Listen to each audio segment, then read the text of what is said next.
Retiring in Thailand sounds like a dream. Cheap massages, warm beaches, and a fridge full of beers for under 10 bucks. But what if I told you a lot of retirees and expats end up regretting the whole damn thing?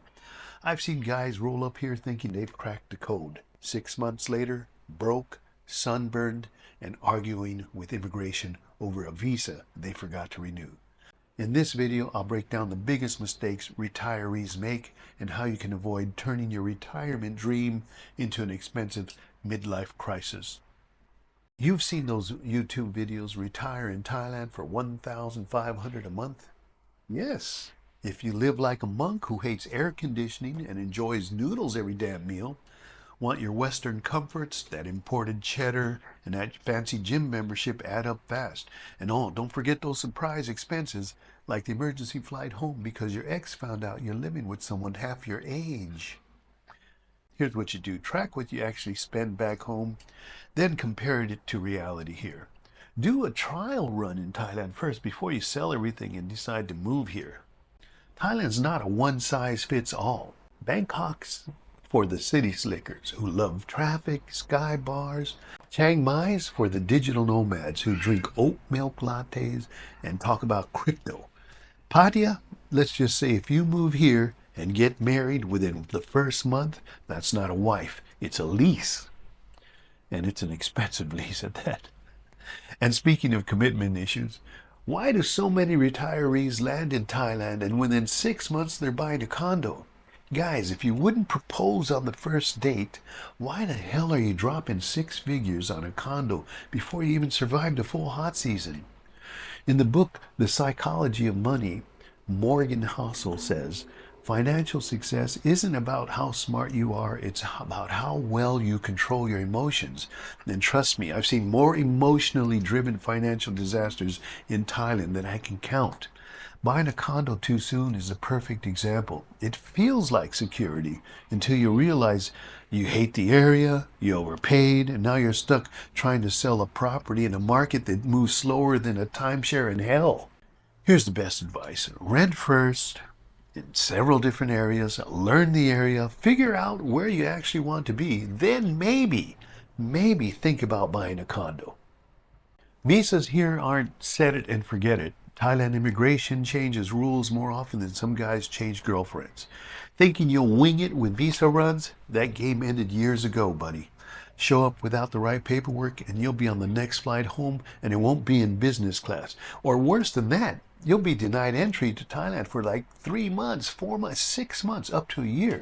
My advice, get a legit visa agent or at least know your options cold. You got the OA, the OX, the DTV, the LTR, and the elite visa.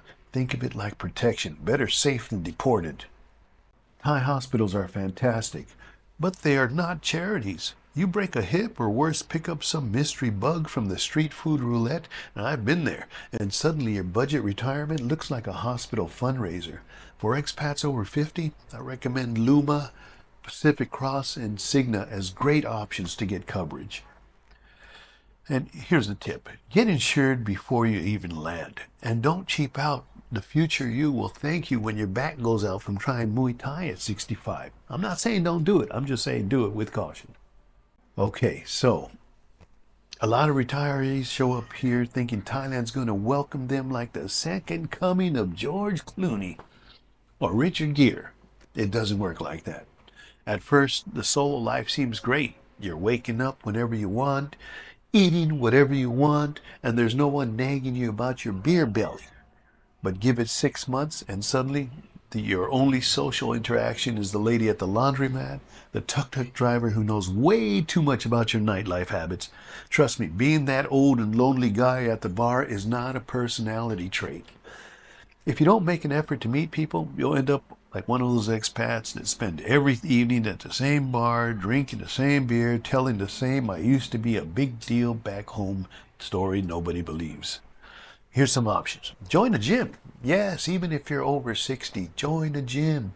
Listen, I know what you're thinking. I'm retired. Why the hell would I work out? But trust me, hitting the gym in Thailand isn't just about staying fit. It's one of the best ways to meet people from all over the world.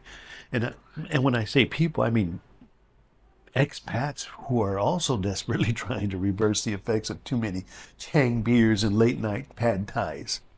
All right. Number 2, take up windsurfing or any sport that doesn't require sitting at the bar. You ever wanted to get smacked in the face by a surfboard while a 22-year-old Thai instructor yells at you? No? Excuse me. You should still try windsurfing. Thailand's got some amazing beach sports, and nothing builds character like getting repeatedly dunked by a wave while kids half your age make it look effortless. All right. Number 3, here's what I did, and I think this is awesome. Take up photography instead of just, creepily watching people in cafes. Have you ever noticed how every retiree suddenly thinks they're a National Geographic photographer? Oh, look, a tuk-tuk. Let me take 500 pictures. But hey, if you're going to do it.